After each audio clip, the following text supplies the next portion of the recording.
With 40 11/16-inch holes to be drilled in the new steel channels, an accurate method for transferring their location needed to be found. I fabricated this simple tool, which consists of an 11/16-inch pin with a hole drilled exactly 8 inches from the center of that pin. The original and replacement 8-inch channels were clamped side by side.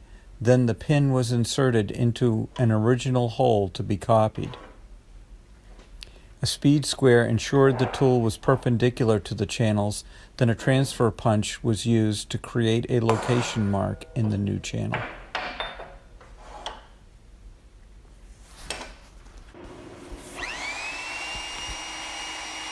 I used a magnet-based drill press with an annular cutter to cut the holes. The cutter, which is not really a drill, is hollow, reducing the amount of material needed to be removed to make the hole and eliminating the need to drill successively larger holes.